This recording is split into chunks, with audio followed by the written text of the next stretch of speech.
All right, Rabosai, good morning. Let us begin. Baksha, beautiful daf ahead of us today. Beautiful daf ahead of us today. I want to begin by thanking all of our sponsors, our Talmud Torah sponsors for the month of Tishrei. Dr. Linda Weinberg, Sarah and Ricky Gratz, Julia, Rena, and Eve, in loving memory of husband, father, Zayda, Dr. Paul Weinberg, Peretz, Moshe Ben Avram. To thank Ayal and Sarah Steinberg for dedicating the Sherman this month from the source of Rafu Shalima for Shulamis Bas Susha and Adam Yudit Ben Zev for dedicating the Shurim this month and the schos of all of our tefillos being niskabel. So we'll say with that, let us begin. We also must take note. Today is the yahrzeit of Rab Levi Yitzchak of Berdichev, Zechusa Yagin Aleinu, the Rebbe who is known for so many things, but chiefly amongst them, his incredible and overwhelming Avas Yisrael, love of every single Jew, no matter who and what they were. We should be Zocheh Mir Hashem to internalize this beautiful lesson of the Rebbe. If we have some time at the end, which is highly unlikely, but if we have some time at the end, Emir Hashem, maybe we'll share a little bit of Torah of the Rebbe. Also, with that, let us begin. So today's daf is Kuf Vav 106, and we are picking up on Kuf Hey Amud Beis 105b. We left off a Meimar. Great. So we'll say in the wide lines, 2, 4, 6, 8 lines in the wide lines. So remember again, the topic over here the Gemara was discussing was the power of shochad, the negative power of shochad. How again, should this be more specific, the Gemara is focusing on over here how the concept of bribery does not just apply to monetary gifts, but could also apply to other non-monetary items as well. So Ameimar, Havi Yosef v'kadoin dina. Ameimar was going ahead and judging a particular case. So what happened? Parach gat fa'areshe, a feather fell on his head. Asu gavra shakle, right? Ultimately, a man came over and removed the feather from. Better? Okay. I can also move it closer. I mean, that's a little bit closer. Okay. So the Gemara says, so a man went ahead and removed the feather. Amarle ma'avidatech. So Amemar says, no, what are you doing? What are you doing? So Amarle dina islay. So the man said, oh, I happen to have a din Torah in your Beis Din. So Amarle pasilna l'chaladina. Amemar said, I can no longer adjudicate the case for you. So the Rebbe says, so once again, Amemar felt that small favor, right? That small tova, that small act of kindness biased Ameimar in this particular litigant's favor and would compromise the effectiveness of the din. So we'll say, so once again, we're going to see a number of these types of examples, and the Musar Haskell, the lesson is always the same, which is how easily susceptible we are to outside influences. We like to think that we're strong, we like to think that we can resist, but at the end of the day, we are so incredibly susceptible that even the smallest tova, even the smallest favor, has the ability to bias us. And again, here the example is in terms of favors, but Lamaisa, it applies to so many different things that we're susceptible to outside influences. Mar ukva, havashade roka kame. Mar ukva, there was saliva, spit on the ground in front of him. Asu gavra kasye, a man came along and covered it up for him. So once again, Mar ukva said, no, so what are you doing? Right? What are you doing? Amarle dina islay. So the man says, listen, I have a din Torah in your Beis Din. Amarle pasilna lecha ledina. It wasn't letting me sign into Zoom. It sent Jeremy an email or something. I don't know, so I could just stop trying. I'm at a point in my life where if something doesn't work technologically, I just stop trying. Hey, so the Gemara says as follows. So therefore, Amarle pasilna lecha ledina. Ultimately, again, I am not allowed to go ahead and adjudicate this case for you. Rabbi Shmuel, Rabbi Yossi, Avaragil, Arise, Tahavamaysi, Le Kamali, Shavsa, Kansa de Peri. So it was an interesting case. Rabbi Shmuel, Rabbi Yossi had a sharecropper. Rabbi said the way this used to work with the sharecropper is that the sharecropper used to bring him a basket of fruit every Erev Shabbos. That's what he brought him every Erev Shabbos. Rabbi said that wasn't a gift. That was payment. That was payment. That was the lease arrangement. So what happened? So the Gemara says, "Good. Yom Achad, one day the sharecropper brought it to him on a Thursday. On a Thursday, So Amarle Maishno Ha'idna. So Rabbi Yossi says to the Rabbi Shmuel Yossi says to the sharecropper, what's going on?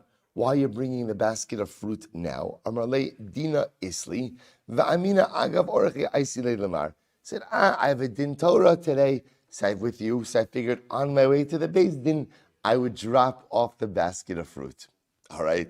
So lo kabel mine. So first of all, Bisham Yossi wouldn't accept the basket of fruit from him, and furthermore, he said, "Amalei pasun lechaladina."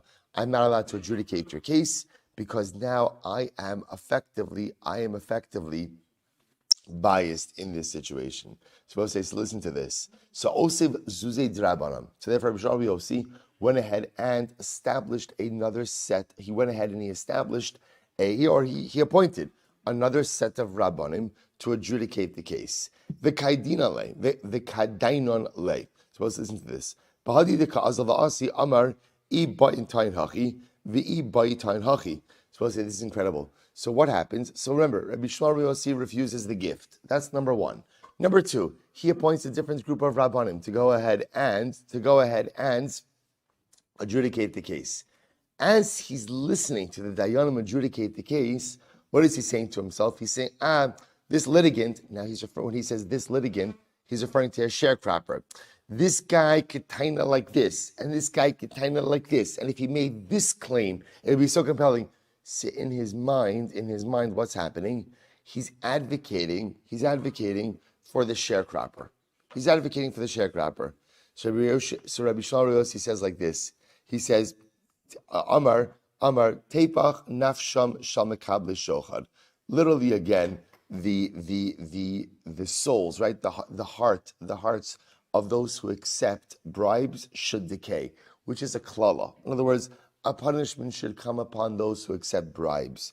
Uma'ani Shalona Talti. Rabbi Yossi says, you know what? I didn't even accept the bribe. And Ve'im Natalti, had I accepted the basket of fruit, Shalina Talti, I would have, that was mine, by the way, right? The basket of fruit wasn't a bribe. Let's remember again, what did the basket of fruit represent? What was it?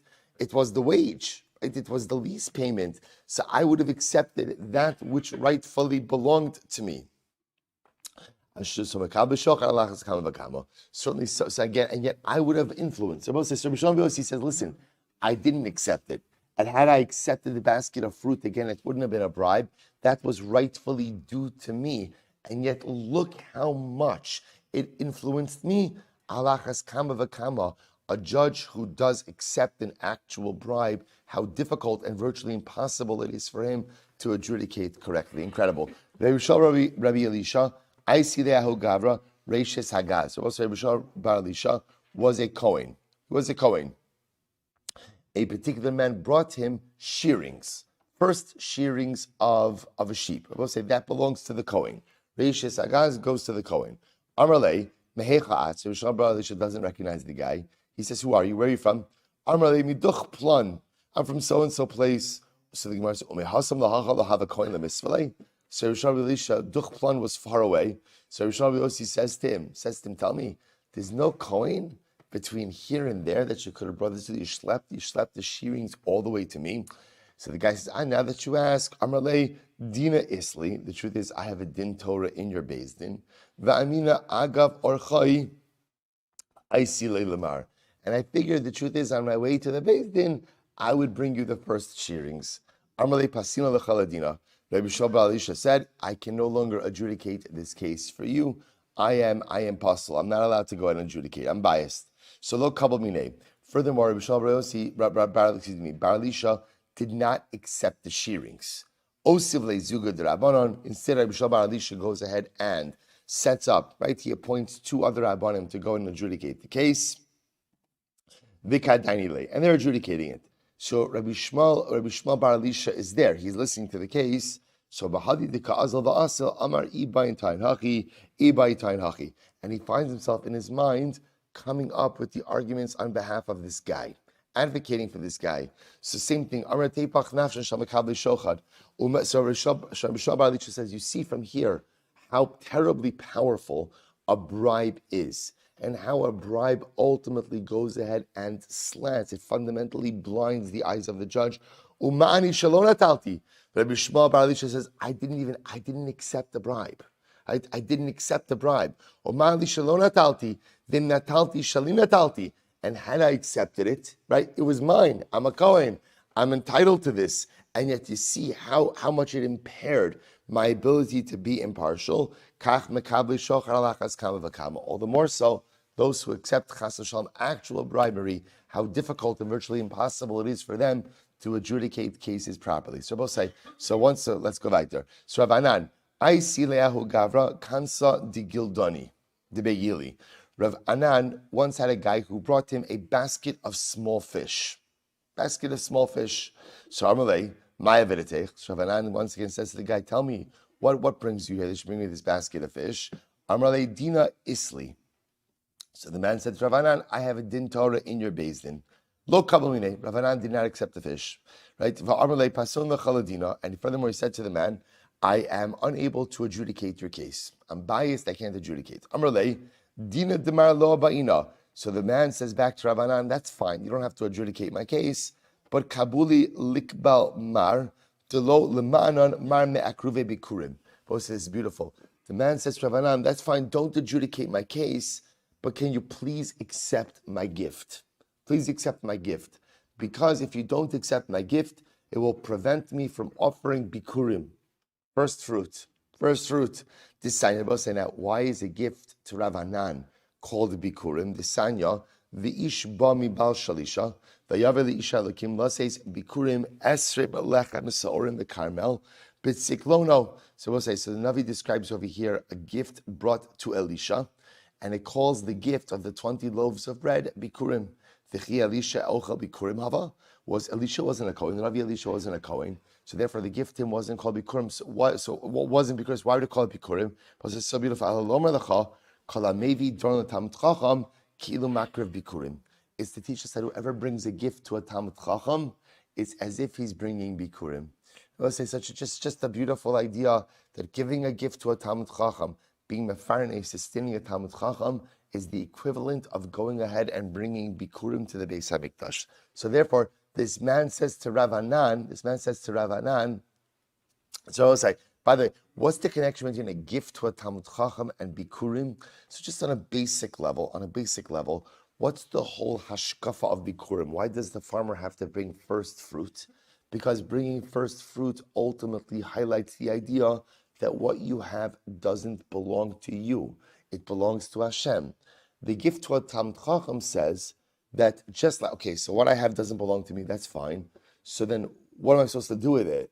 And the idea of it is I'm supposed to use it to help others. Specifically, I'm supposed to use what I have in the support of Torah.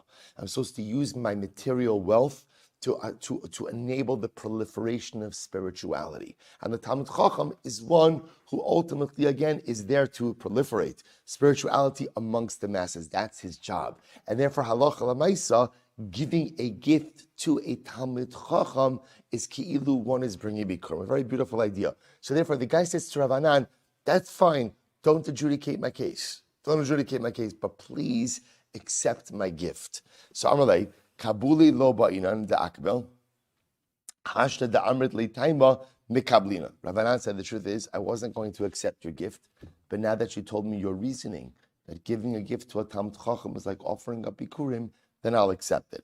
Okay, but obviously Rav Anan was not going to adjudicate the case. Shadri the Kamid Rav Nachman, so he sent this guy to Rav Nachman to have his case adjudicated. So Shalach le nedaine mar lahai gavra da ana anan pasilna le ledina. So, and he sent it with the message, Rav Nachman, can you do me a favor, adjudicate this case, because I, Rav Anan, are disqualified from adjudicating the case. And I will say, now this is very interesting. Shema Mina, so the Gemara says, Amar Rav Nachman said, B'deshalach lehachi Shema Mina krivehu. So krivehu. The boss is interesting. So Rav Anan sends Rav Nachman, do me a favor, adjudicate this case, because I am possible to adjudicate this case. Now, he doesn't tell Rav Nachman why he's possible. So it's interesting. What does Rav Nachman assume? Rav Nachman assumes that the reason Rav Anan is possible is because Rav Anan is related to the guy. Because the truth is, if you think about it, like, a relative is not allowed to adjudicate the case of a relative. So that's like the most common. So that's what he figured. Rav Anan didn't say why. So Rav Nachman assumed, oh, this guy must be the relative of Rav Anan. Now watch what happens. Watch what happens. So in the docket of Rav Nachman's court, he had the following. Havakam dina diasme kameh. There was a case involving orphans. I will say bepashtos, in a state case, right, something involving orphans in a docket. So now the question Rav Nachman had to deal with was what? Which case should I deal with first? The Yisomim case or this guy who Rav Anan sent to me? Amar, top of Kovav, Amar hayase v'hayase. They both say there's always a mitzvah da'oraisa upon the judge to adjudicate a case correctly. Rashi says, Ushvatatem tzedek. You shall judge righteously. So there is always a din da'oraisa upon a judge to adjudicate the case correctly. Hayase v'hayase. Aseh de kavatorah. Adif. So we'll say obviously the aseh of kavatorah, but in Rav Anan's case, so going ahead and adjudicating the case of his relative is giving honor to a Talmid Chacham, and therefore again Rav Nachman said we should probably adjudicate that case first. So the Gemara says what happened? Salki ledina diasme va'achsi ledine. So they set aside the Yisomim case and they bumped up the case of this guy. So we'll say, so what happened? Kevan dechaza baldine yikra deka'avile istatim ta'anase. Now we'll say this is incredible. So what happened? So now we'll call the fish guy, right? The fish guy and his fellow litigants walk into Beis Din, and now they see that they've been bumped up to the front of the docket. So Rabbi will say, what happened? The fish guy's litigant who felt that now, obviously, the fish guy is receiving preferential treatment by the court of Rav Nachman, and therefore he felt unable to properly advance his case. So I'll say, isn't this incredible? So what ended up happening over here is a dramatic misunderstanding, right? So remember again, Rav Anan sends the case to Rav Nachman because he accepted a gift from the fish guy, right? He doesn't he tells Rav Nachman, you adjudicate this case, I can't. Rav Nachman assumes, there we have the mistake. Rav Nachman assumes that halacha l'maaseh, the reason why Rav Anan can't adjudicate is because the guy is his relative. Because the guy is his relative, Rav Anan bumps their case up to the top of the docket. The other litigant, feels that now the fish guy is receiving preferential treatment, and as a result, he felt, what's the word? Not overwhelmed, but intimidated. Thank you. He felt intimidated, and therefore was unable to properly advance his particular claims. And bepashtos, he lost. So I will say, now listen to this. The Gemara now we're going to see that Rav Anan was held responsible for not properly explaining what this is. Now, Rav Nachman was held responsible, right? Rav Nachman just operated based on what he thought. Rav Anan was held responsible because halacha l'maaseh did not properly frame to Rav Nachman what was going on over here. So watch this. Rav Anan havaragil elio de asi gabe. We'll say Rav Anan, this is incredible. You used to learn with Eliyahu Hanavi. Can you imagine such a chavrusa shaft? He used to learn with Eliyahu Hanavi. Incredible. Dahavi masnile seder Eliyahu.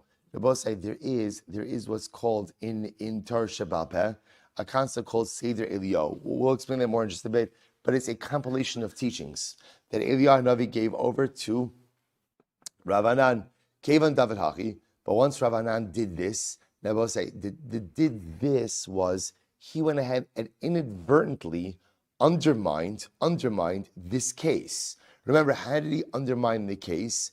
By not fully, see, I both say, sometimes in life, right, we make mistakes by what we say, and sometimes in life we make mistakes by what we don't say, right? In other words, here, Rav Anan passed, he went ahead and he sent the case over to Rav Nachman, and he did not fully explain what it was that was going on over here. As a result, Rav Nachman just assumed that Rav Nachman also made a mistake. That's true, but the burden was, the responsibility was upon Rav Anan to fully articulate what was unfolding over here. So as a result, so remember again, so therefore, Rav Anan used to with Eliyahu Hanavi. So what happened? Kevan David Hachi, once this episode occurred, and now there was a miscarriage of justice, and the miscarriage of justice was really the responsibility of Rav Anan, Istalik. Eliyahu Hanavi stopped coming. Eliyahu Hanavi stopped coming to visit him to learn with him. So Yasa Betani, so by Rachamim, so Rav Anan fasted. He davened for Eliyahu Hanavi to come back. Va'asa, and Eliyahu came back. Kiyasa, when he did come back, have a mavis lebi usay. So I will say it's interesting. When he did come back, it wasn't the same. It wasn't the same. And Rav Anan was scared to be in the direct presence of Eliyahu Hanavi. So what did he do? Va'avet tivusa Yosef kameh. But say literally means he made himself a box and he sat inside of the box. The idea is he made a mechitza, right? He made a partition so that he was not directly in the presence of Eliyahu Hanavi, but rather again he was there able to learn with him, but wasn't directly in his presence. The Yosef kameh ad apik le sidre. V'hainu da amri seder Eliyahu rabba, seder Eliyahu zuta. That was actually incredible. So in the teachings that Eliyahu Hanavi gave to Rav Anan, there are actually two sections. There's what's called Seder Eliyahu Rabbah. That's the section of halachos that Rav Anan learned from Eliyahu Hanavi prior to the judicial incident. And then there's Seder Eliyahu Zuta, which literally, again, the order of Eliyahu, the smaller order of Eliyahu. That's when Rav Anan learned with Eliyahu Hanavi after this incident. I will say it's such an incredible lesson that understand what's happening over here. Rav Anan is indirectly responsible for the fact that another Jew was harmed. Right? That's what's unfolding over here. So remember again, when does Eliyahu Hanavi come to you? Eliyahu Hanavi comes to you if you're exceptionally makbid and you're ben adam lechavero. If you're very makbid, if you're very careful how you treat other Jews. But the moment that another Jew suffers because of something you did, even though it was totally inadvertent, Eliyahu Hanavi says, I don't need to spend my time coming to the Shabbos. Again, like I said before, very apropos for the fact that it's the Arsite of Rav Levi Yitzchak Berdichev. Because again, the Rebbe was so makbid again on how you treat another Jew, how you love another Jew, how you take care of the feelings of another Jew. So here, Rav Anan has this chavrus with Eliyahu Hanavi, but you did something that inadvertently impacted another Jew, you're held responsible for that. So Eliyahu Hanavi you're not going to have the chavus with Eliyahu Hanavi for that. You're going to die, you're going to do tshuva. It's also, once you become a person who negatively impacts other people, that leaves a residual impact on who and what you are. So even though Rav Anan davens and Eliyahu Hanavi comes back, he doesn't come back in the same way. It's not the same afterwards. I will say how careful we have to be in our interpersonal behavior, not just for how we advertently or intentionally impact other Jews, but even how we inadvertently impact other Jews. The Gemara goes weiter. In the years of Rav Yosef, there was divine anger. They will say divine anger ultimately again means there was a famine. Amar li Rabbanan Rav Yosef, li bai mar rachami. The Rabbi said to Rav Yosef, daven for us. Amar lahu hashta umma Elisha Tichi havu Rabbanan miftri mikame havu paishi tre alfi umasan Rabbanan bi'idan riskala havar bai rachami. So let's listen to this. So Rav Yosef says to him, listen, Elisha was much greater, right? Elisha Navi, when people would leave, right, when the Talmidim would leave the Beis Medrash, there were still 2,200 people left behind. So vast were the Talmidim and those dependent on Elisha that even when they would get up from the Beis Medrash, there were 2,200 people left behind. And yet, Be'idan Rischa Lahavi Bai Rachami. When it was a time of divine wrath, a time of famine, Elisha wouldn't daven. As I will say, the idea being that sometimes when the Midas Hadin is so acute, when the attribute of divine justice is so intense, it may not be the right time to supplicate. It may not be the right time to ask for compassion.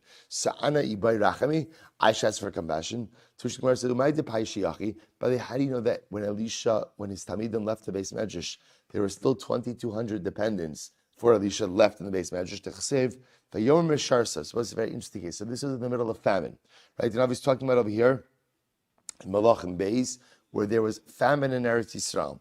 So Vayom Mesharsa. So the attendant of Elisha said to Elisha, Ma etein zeh.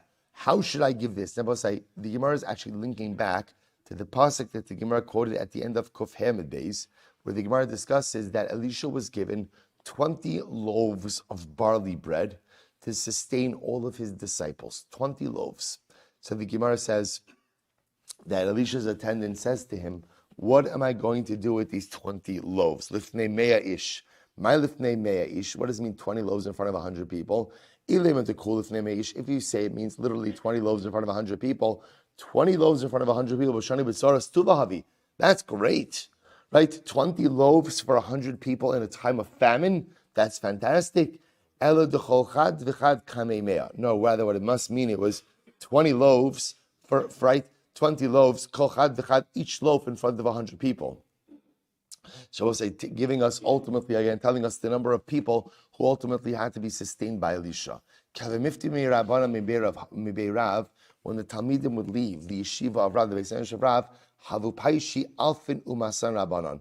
There were still 1,200 Talmidei Chachamim left. And I was about to say, even when Shir was over and people leave the Beis Medrash, there were still 1,200 people left behind. It's so vast with the Talmidim of Rav.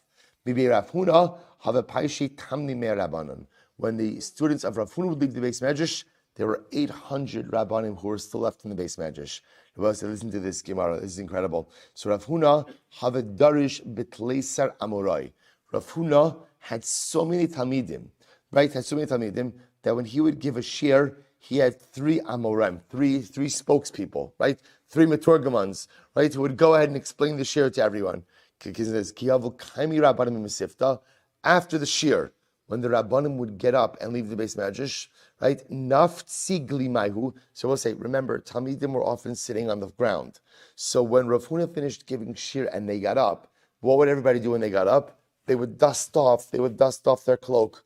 Listen to this. Havusalik afka, the dust would rise, vikasi le liyoma. And literally, it would cover the sun. And others will say, like Kivyachol, there'd be a dust storm. So many Talmidim did Rav Huna have that when they would get up from the shir and just shake out their jacket, shake out their cloak, literally again the sun would be obscured. And I will say this was in Bavel. And ultimately again they would see this in Eretz Yisrael and they would say, Kamulei misifted Rav Huna bavla. Rav Huna the Babylonian just finished giving shir. I will say there's a lot of beautiful metaphorical meaning in this as well. We're not going to get into this now, but I'll just point out, I will say, just imagine the beauty of it. So I will say, it's interesting because today, in today's day and age, when we think about like massive numbers of followers, so we think about like, this person has like a big online following, right? Which is fantastic. Now let's say, but just understand the imagery of the Gemara's highlighting of this online following is fantastic. But I will say, just again, imagine being amongst throngs of people. I'll say, I remember when I was in Eretz Yisrael a couple of times ago, my boys were learning in the Mir, and they were in Rav Asher's shir. And Rav Asher's shir in the Mir, there are now about 900 Talmidim. So I went with shir to them. It's in a basement in one of the buildings of the Mir Yeshiva. And again, if you could imagine just a massive room, literally filled wall to wall with Talmidim, going into the stairwell. It's I didn't understand the word of the shir, but I'm saying it's incredible just to see what it looks like to have throngs of Talmidei Chachamim or aspiring Talmidei Chachamim listening to Torah. I have to say, it's something overwhelming. I'm just saying, so different, because today we're like, 5,000 people watch this, 3 million people turn this. That's fine, but everyone's in their living room. That's fantastic. There's a beauty that I think we miss. I don't know that we necessarily have it today in the same or appreciation for it, of just a lot of people in one space, all soaking in Kedusha. So here, this imagery, I will say, there's a lot of examples. Rabbi Yochanan ben Zakkai, the Gemara says, during the Regalim, used to go ahead and give shir in the shade of the walls of the Beis Hamikdash, because there was no Beis Medrash that was capable of going ahead and containing all of them in one space. Rav Huna, they're getting up, they dust off their cloaks, and literally, figuratively, you can't see the sun. Hallelujah, we should be zocheh to see such a thing. Ki miftri rabbanon maybe Rabbi Rav Yosef havu paisha arba me rabbanon. So I will say, when the students would leave the yeshiva of Rabbi Rav Yosef, there would be 400 rabbanon left in the Beis Medrash. They call themselves orphans. They felt orphaned from the rest of the group. When the Rabbanon leave the house with the yeshiva of Abaye, v'amri maybe Rav Papa, v'amri maybe Rav Ashi, havu paishi masan Rabbanon. They call nafshayhu yasmi di yasmi. They will say the idea over here is that Gemara is trying to highlight how many beautiful Talmidim each of these Rabbanim had. That even when Shir was over and people left the Beis Medrash, there was still a significant contingent ultimately left. I will say, I'll just tell you something amazing also. It's fascinating to hear that when Shir was over, there'd be some left in the Beis Medrash, and those left in the Beis Medrash called themselves Yisomim, orphans. See, I will say, when you're not part of the Chevra, when you're not part of the Chabura, when you're not part of the collective, you're a Yasm. You're an orphan. What it means to be a Yid is not to live on the periphery. What it means to be a Yid is not just, okay, I have a small Chevra. This is what I... What it means to be a Jew is that you're part of something so much bigger than yourself. And if you're not part of something so much bigger, if you live on the periphery, you live on the margins, you just go ahead and you're part of something so much, you don't avail yourself of being part of a tzibur, then you're orphaned. You're orphaned because you're missing out on something so incredibly beautiful. See, even though you had hundreds of people left in the Beis Medrash, there's hundreds left, but when the primary group left, we're orphaned. We're orphaned from being part of the Chabura. So incredible. So Gemara goes weiter. I'm Rabbi Yami. We'll say switching gears a little bit over here. I'm Rabbi Yami. I will say those individuals has an interesting job. Their job was to check animals, carbonic animals, for mumin. It was a job, and obviously in the times of the Beis HaMikdash, a full-time job. Who paid the salary? So obviously the Beis HaMikdash paid the salary. Where did the salary come from? Trumas Halishka. The word Trumas Halishka is Machzis HaShekel. It came from the half shekel collections. Okay, Amar Rav Yudam Shmuel. Tamid Chacham Lamdin Hilchos Shchita LeKohanim Hayunot Lin Scharan Mitrumas Halishka. Similarly again, Tamid Chachamim who taught the laws of Shchita to the Kohanim. They were also employed by the Beis HaMikdash. Where did their salary come from? Their salary came from also the half shekel. Amar Rav Gidon Rav Tamid Chachamim Hamlamdin Hilchos Kmitza. So Tamdi Chamim who went ahead and taught the laws of Kmitza, right? Rabbi say again, Karban Mincha, Kohen only goes ahead and scoops up with his 3 middle fingers, has to shave off the sides, right? So that was a skill. So the Tamdi Chamim who taught the Kohanim the skills, Notlin Schara Mitrumas Halishka. Ultimately, again, they would go ahead and get paid from the Machzor. I was thinking about this Gemara last night. Gave me a lot of chizuk. Because I will say, Bepashtos, these people don't have to be Kohanim, right? The Talmidei Chachamim who go ahead and teach Shrita or teach Kmitza don't have to be Kohanim. So I was thinking about this for those of us who suffer from profound and ongoing Kohanic envy, right? I am chief amongst them, right? If I had one thing I would love to, more than anything, to be a Kohen, I realize this is our in. This is our in. Now, being that I'm not really a shchita guy, I think I'm going to carve out a kmitza niche. I think this is going to be my... Also, it's not so complicated, right? I feel like, and we'll say this is your ticket to the Beis HaMikdash. Become proficient in either kmitza or shchita, and then you could be the Talmid Chacham. You could become the person who goes out and teaches Kohanim. Now, once you're the Rebbe of Kohanim, Bepashtos, that's like a backstage pass, right? I'm saying, right, you've got VIP, right? You know, okay, you still can't go in, you're not allowed to go in, but at least you have a seat at the table, right? At least, again, you're there. So something really to think about. So the Gemara goes right there. The Gemara says, Amar Rabba Rahun, Amar Rabbi Yochanan, Magi Yisran Yerushalayim, Hayunot L'Schar Mitrumas Halishka. Interesting enough, we'll say, those Sofrim, who were responsible ultimately again for fixing Sifrei Torah, would also take their salary from the Machzis HaShekel. Amar Nachman, Amar Rav, Nashim Argos Beparachos, Notless Schar Mitrumas Halishka. Women who weave curtains, Bepashtas curtains for the Beis HaMikdash, they also go ahead and take their salary from the Machzis HaShekel. Vani Omer Mekache Be'de Kabayis. However, Rav Nachman says, I disagree. I think they actually take it from Bedek Kabayis. Remember again, in the Beis HaMikdash, there are different accounts. There's Trumas Halishka, which is Machzis HaShekel. Then there's Bedek Habayis. What's Bedek Habayis? Upkeep and repairs. 2 different accounts. So Rav Nachman says, I think that the women who take care of the curtains, I think that's those salaries really come from bedek habayis. Because think about it again, a curtain is part of the structure, right? So the Maisa again, that should come from bedek habayis, not from machzis hashagel.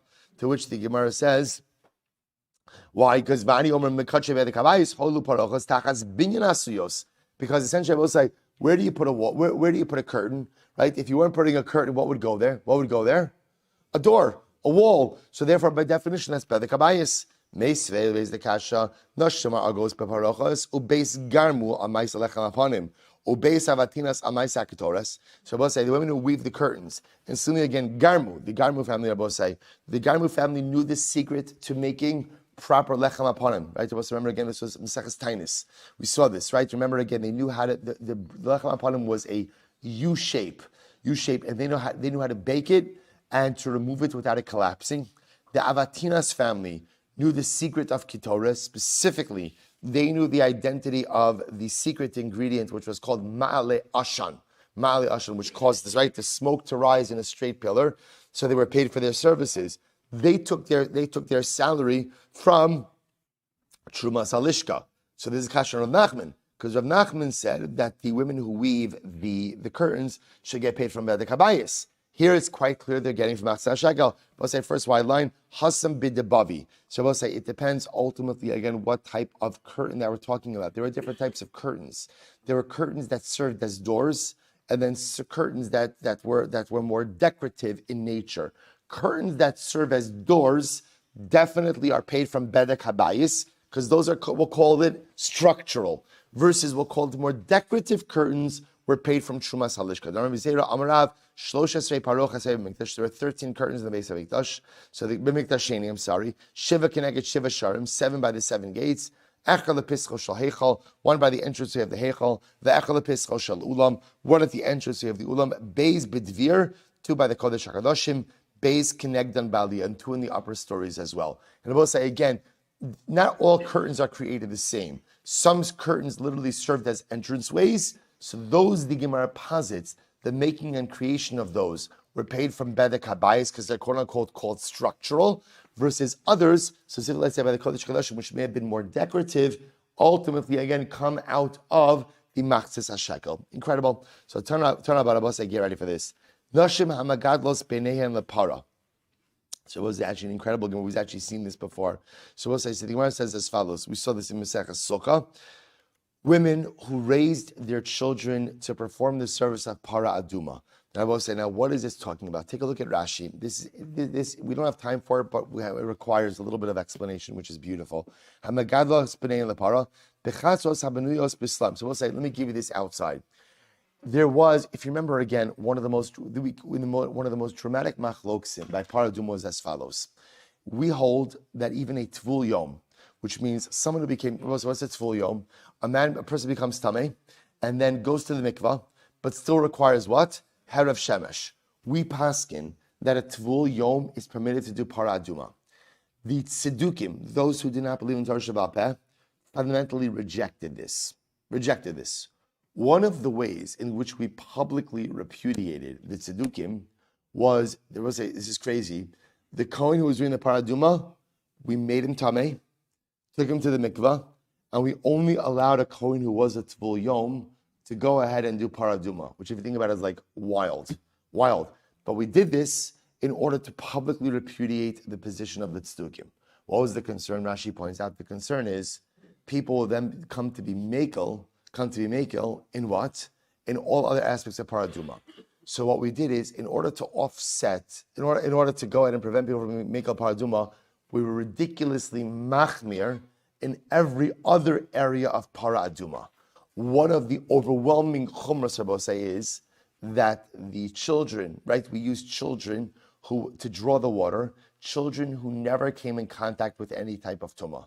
Now, how would you go ahead and find the child who never came in contact with any type of tumah? So Rashi points out over something amazing. These were children who were raised in literally separate cities. If you look at Rashi, Mekalos B'nei Lepara, Bechatzeros Habanuyos B'Slam B'Yushalayim, they were raised, not cities, in courtyards in Yerushalayim, and these courtyards, Rabbi say, were raised on elevated platforms, so that they were built on elevated platforms, so there would be no chashash of any type of tumah, right? There's no dead bodies, and even if there is a dead body below it, there was a space in order to contain the tumah. These children were essentially raised in isolation. When I say isolation, not by themselves, with their mothers, away from contact with any type of tumah. So back to the Gemara, because we'll look at Rashi on your own. So we'll say, who supported these kids and their mothers? So that money came from the Machzis HaShekel. Abba Shalom Marshal says, no, no, the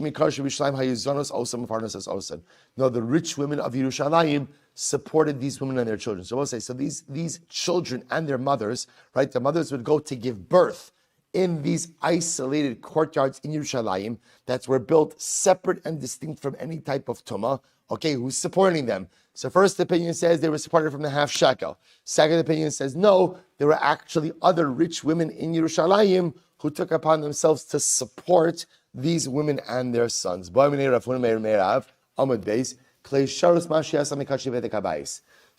what about klei sharis? Service utensils. Rabbi say, these are specifically utensils that are used on the outer mizbeach, right? The outer mizbeach is a stone mizbeach, right? Mizbeach avadim is a stone mizbeach that's ultimately covered in gold. So now we have to make service utensils. What fund do the service utensils come from? So do they come from temple upkeep? Do we say, so we can say, listen, that Mizbeach, Rabbi said, remember again, was attached to the ground. In other words, it was heavy, it was big, and it was built. So do we say that, listen, since the Mizbeach itself, well, so remember again, the Mizbeach itself, upkeep for the Mizbeach came from the Bedek Habayis fund. So do we say that just like upkeep for the Mizbeach came from the Bedek Habayis fund, so to what? The utensils also came from Bedek Habayis fund. Or maybe not. Maybe we view say the utensils are part and parcel of the offering up of the karbanos. Karbanos come, well, so remember again, all communal offerings come from what? The Machzis HaShekel. And therefore, perhaps the utensils should also come from Machzis HaShekel. So we'll say, so an interesting shaila, an accounting shaila, from which funds do we pay for the service utensils for the outer Mizbeach? Is it like, since the Mizbeach itself comes from Bedek Habayis, so too, the utensils come from Bedek Habayis temple upkeep fund, or no? The utensils are there for the karbanos. Karbanos come from Trumas Alishka, Machzis HaShekel, and therefore the service utensils also come from Machzis HaShekel. Amrle, a nas and element Trumas Alishka. Ultimately, again, the service utensils come from the Machzis HaShekel. Okay, Eisvei, the Gemara is the Kasha, Uke Kalosam, Heviu Lifnei HaMelech, the Yoyada calling is Sha'ara Kesef, Vayasu Kalim Lebeis Hashem Kli Sharis. So what is very interesting. So they collected money, and from the leftover monies that they brought before the king, and before the Kirashi says Kikalosam, the Chazek is Bedek Habayis Be Yehoash, Upazadiro. So both say, this is a pasuk. This is talking about the days of Yehoash, and in the days of Yehoash, they did a capital campaign to go ahead and refurbish the Beis Hamikdash. They had leftover money, and what did they do with the leftover money? They used it ultimately again vayasu kelim. They made utensils. So we'll say, what does this sound like? That they're using Bedek Habayis money to make utensils for the Beis Hamikdash. This contradicts what we just said before, because ultimately, again, well, good. This seems to indicate that utensils are made from Bedek Habayis and not from Machzis HaShekel fund. So the Gemara Amrle, so he said to him, the Akariyach Ksuve lo Akariyach Navi. Obviously, whoever taught you Ksuvim didn't teach you Navi. Okay, it's true. So the Gemara says, lo yeas abeis Hashem sifos. The pasuk says, ultimately again, you shall not. Pasuk is quoting from Malachim, right? Ach lo yeas abeis Hashem sifos ki laose hamalacha yitnuhu. So the pasuk says, you shall not go ahead and use the money for instruments, rather again to use it for osei malacha. Ihachi kasher kra'adadi. If that's the case, the psukim themselves are contradicting each other. Lo kashya Kanshe Gavavo Siru, Kanshe Gavavo Siru. So Rabbi say, the Gemara says like this: there's a difference between a collection that was done for Bedek Habayis and then yields leftover monies. Right? Right? What happens if the capital campaign has leftover money? Leftover money. What should we do with the leftover funds? Halavai should be zocha to such a shaila. So in that case, maybe you can go ahead and use it for klei shares.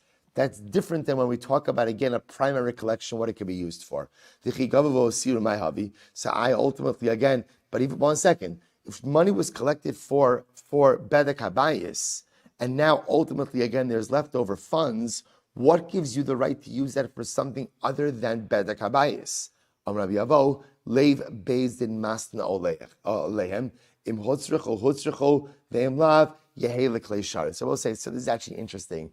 In general, we'll say there's an interesting halachic discussion when you collect money for a particular tzedakah. Let's say you collect money for a particular need, and then there's leftover monies. Does the money have to be allocated for that need, or can it be allocated towards something else? So we'll say, in general, passing halacha l'maisa, money collected for a particular need. If there is extra money, that money can be allocated to a different cause. So the Gemara is suggesting the same thing applies to bedek habayis. If you collect money for bedek habayis, and then it turns out, okay, you did what you needed, and now there's extra money, that extra money can be allocated towards other things. That's why in the Navi, in the case of Yoash, they collected money for bedek habayis. Baruch Hashem, they had extra money after that. So what did they decide to do?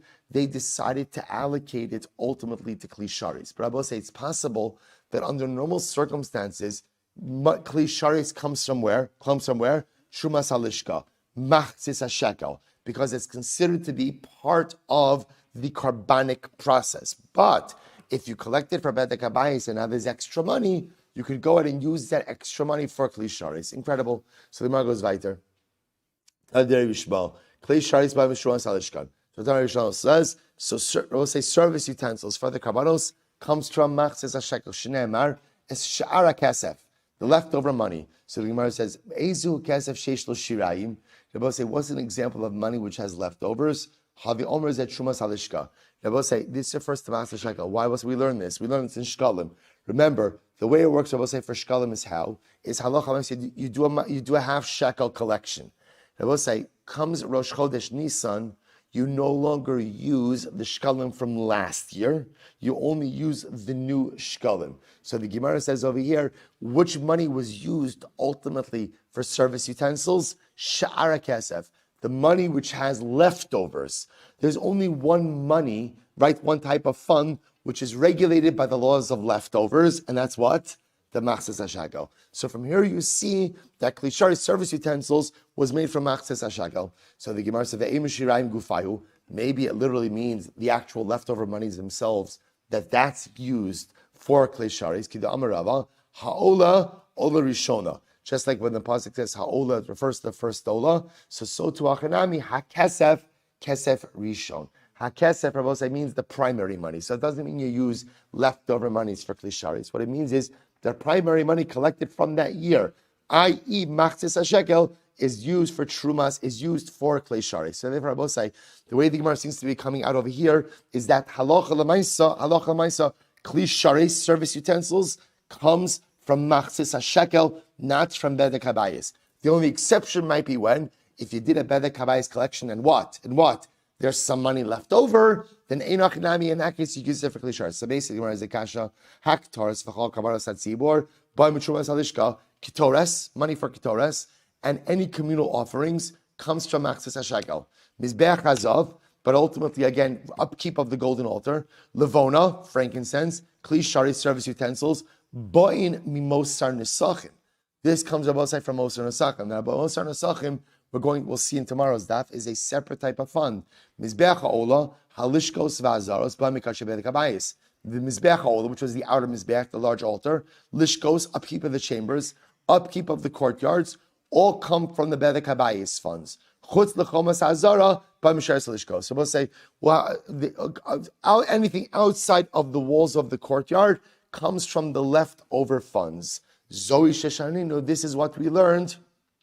Chomas ha'ir umigdaloseh v'chol tzarchir by Mishar Lishka. So we'll say, We'll have to stop over here for today. We'll pick up again with that piece of say. But I just want to point out, we thought we left off saying that ultimately service utensils are funded by the Machzis HaShekel, It turns out that now, halacha l'maisa, maybe there's a bit of a stira. It sounds like now, according to this brisa, that service utensils are funded by something called Mosar Nesachim, the leftover Nesachim. What that means, how we reconcile it, and halacha l'maisa, Emirat Hashem will resolve tomorrow. We'll say shkoyach.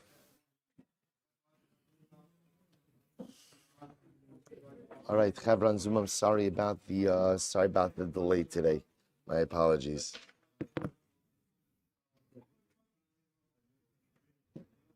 Seems to be maybe a remiss to Parshas Gracious, today's daf.